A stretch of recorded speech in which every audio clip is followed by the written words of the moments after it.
வயலும் வயலும் வயலும் செழிக்க வாழ்வு தந்தானே, வயலும் வாழ்வு தந்தானே.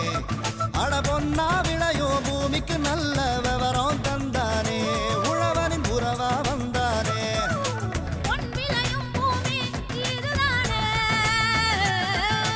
வயலும் வயலும் வயலும் செழிக்க வாழ்வு தந்தானே, வயலும் வாழ்வு தந்தானே. அட பொன்னா விளையோ பூமிக்கு நல்ல விவரம் தந்தானே, உழவனின் உறவா வந்தானே. தந்தன தந்தன தன தந்தானே, மண்வள பொங்கிட துணை வந்தானே. தந்தன தந்தன தன தந்தானே, மண்வள பொங்கிட துணை வந்தானே. மாத்தி யோசிச்சீங்க. கறவை மாடுகள் வளர்ப்பில் வெற்றி கண்ட விவசாயி சி நாகராஜ். இவர் திருவண்ணாமலை மாவட்டம் கீழ்பெண்ணாத்தூரை சேர்ந்தவர் ஆவார்.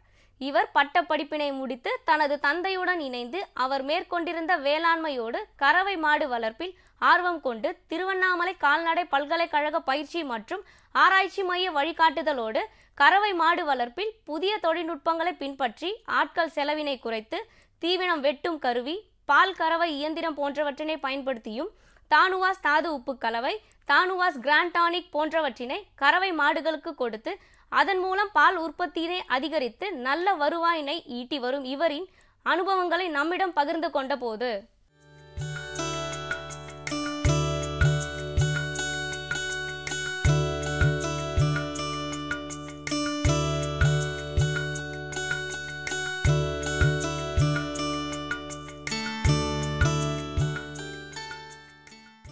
அப்பா காலத்துலேருந்து விவசாயம் செஞ்சுட்டு இருந்தோம். அதுக்கப்புறம் அப்பா வந்து சிம்பிளாக ஒரு 4 மாடை வச்சுன்னு பண்ண ஆரம்பித்தார்.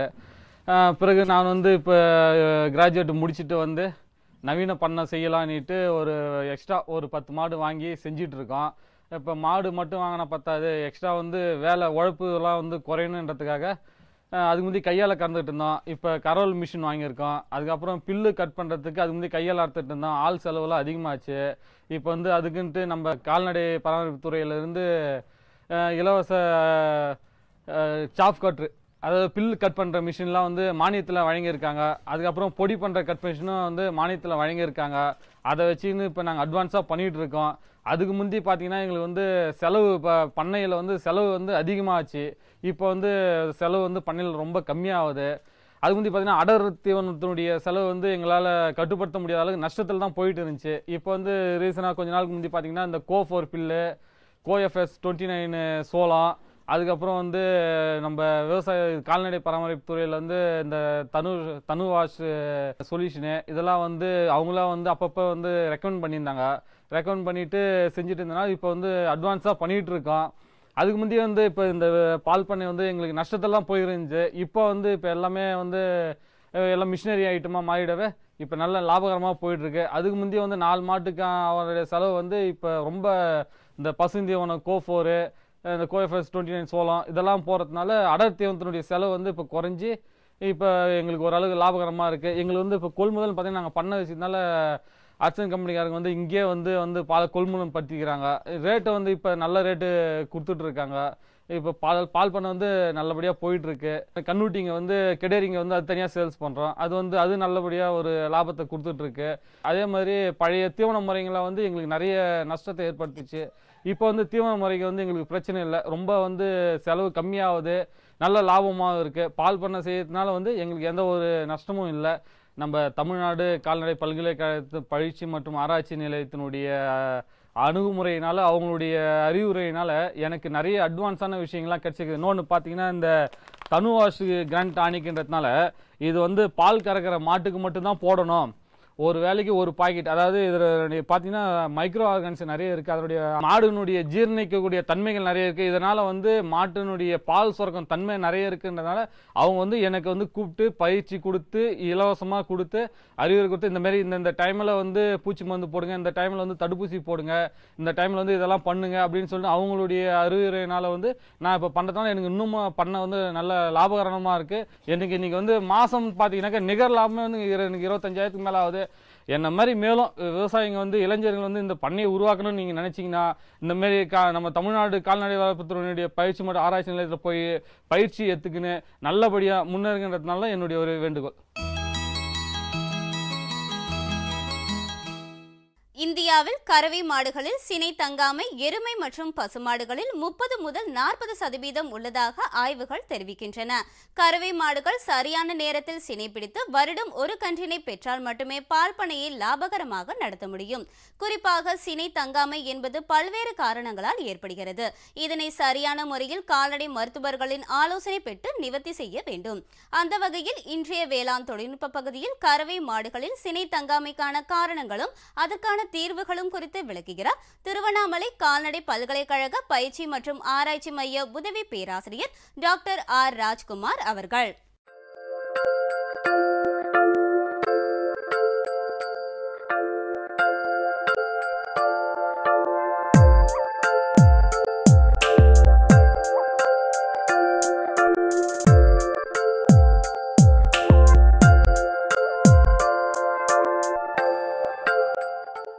கறவை மாட்டு தொழிலில் லாபம் பெறுவது என்பது பண்ணையில் உள்ள பசுக்களின் இனப்பெருக்க திறனை பொறுத்தது ஆகும்.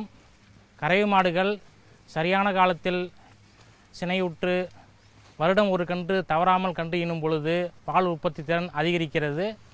பண்ணையில் பால் உற்பத்தி குறைந்து பராமரிப்பு செலவு அதிகமாகி நஷ்டம் உண்டாக்குவதற்கு கறவை மாடுகள் சினைப்பிடிக்காமல் போவதே முக்கிய காரணமாகும். இந்தியாவில் கறவை மாடு மற்றும் எருமைகளில் 30 முதல் 40% மாடுகள் சினைப்பிடிக்காமல் போவதாக ஆய்வுகள் கூறுகின்றன. எனவே கறவை மாடு வளர்ப்போர் சினை தங்காமைக்கான காரணங்களும் அதற்கான தீர்வுகளையும் பற்றி அறிந்து கொள்வது மிக முக்கியமாகும். கறவை மாடுகள் சினைப்பிடிக்காமல் போவதற்கு முக்கியமாக 6 காரணங்கள் உள்ளன. முதலாவது காரணம் தீவனம் மற்றும் சத்து பற்றாக்குறை. கறவை மாடுகள் சினைப்பிடிப்பதற்கு அதற்கு கொடுக்கப்படும் தீவனம் மிக முக்கிய பங்கு வகிக்கிறது. எனவே கறவை மாடுகளுக்கு தினமும் 20 முதல் 25 கிலோ பசுந்தீவனமும் 6 கிலோ உலர் தீவனமும் அளிக்க வேண்டும். மேலும் கலப்பு தீவனம் அது கொடுக்கும் பாலின் அளவுக்கு ஏற்றவாறு கொடுக்க வேண்டும். தினமும் அளிக்கப்படும் கலப்பு தீவனத்துடன் தாது உப்பு கலவை 30 கிராம் அளித்தால் அது அந்த பசுவின் சினைப்பிடிக்கும் திறன் அதிகரிக்கிறது. அடுத்து இரண்டாவது காரணம் கர்ப்பப்பையில் புண். கறவை மாடுகள் சினைப்பிடித்து அந்த சினைகாலம் முதல் தாங்கி வெளிவரும் வரை கர்ப்பப்பை ஆரோக்கியமாக இருப்பது மிக முக்கியமாகும். நுண்கிருமிகளின் தாக்கத்தால் கர்ப்பப்பையில் புண் ஏற்படும் பொழுது இளங்கரு இறப்பு ஏற்பட்டு சினை களைய வாய்ப்புள்ளது. கருப்பையில் புண்ணு உள்ள பசுக்கள் சினைகாலத்தின் போது வரும் திரவம் கண்ணாடி போல் அல்லாமல் மஞ்சள் நிறமாகவோ அல்லது சீல் போன்று வடியும்.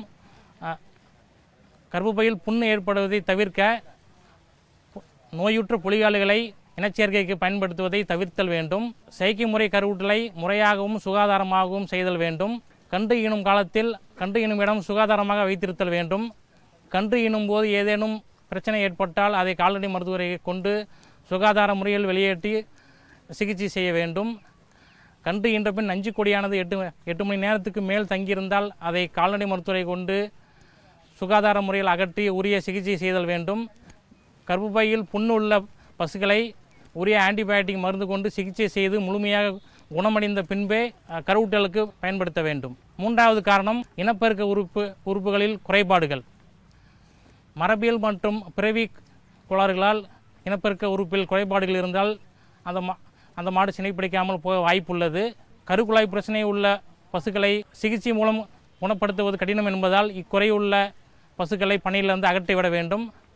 அடுத்ததாக நான்காவது காரணம் விந்தணு மற்றும் கருமுட்டையில் குறைபாடுகள்.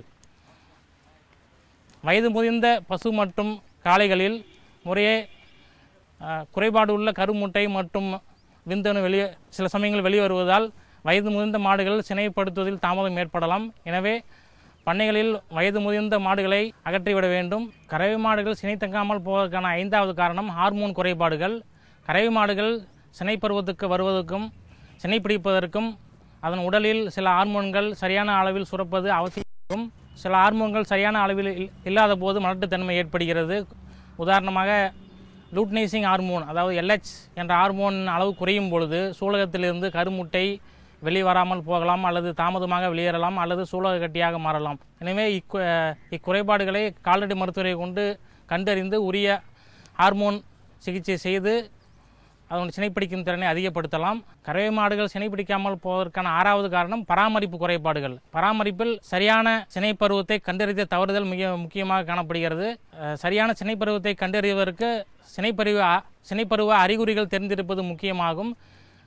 சினைப்பருவ அறிவுகள் பருவம் உள்ள மாடு அடிக்கடி கத்தும், மற்ற மாடுகள் மேல் தாவும், மற்ற மாடுகளை தாவ அனுமதிக்கும், அடிக்கடி சிறுநீர் கழிக்கும்.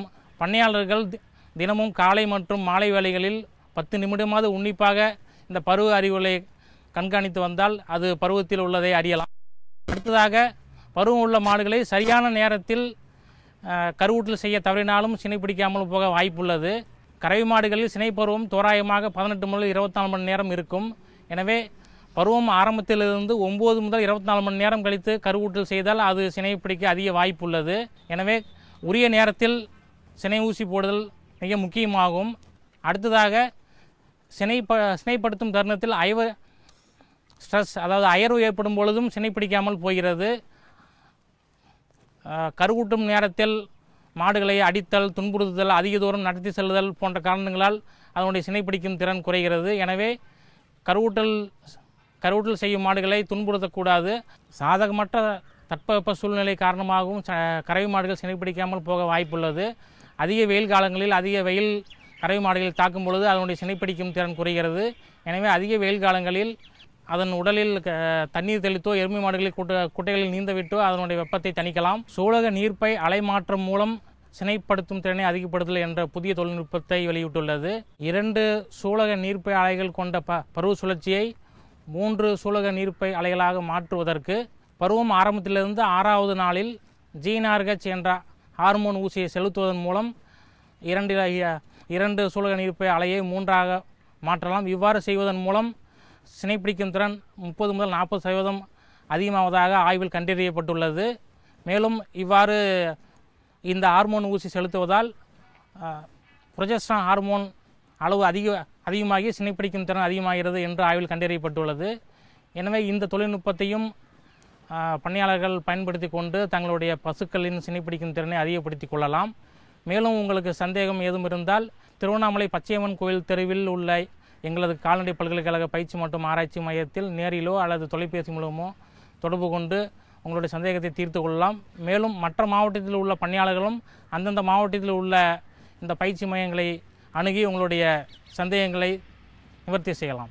டாக்டர் ஆர் ராஜ்குமார் அவர்களை 09786557120 என்ற கைபேசி எண்ணில் தொடர்பு கொள்ளலாம்.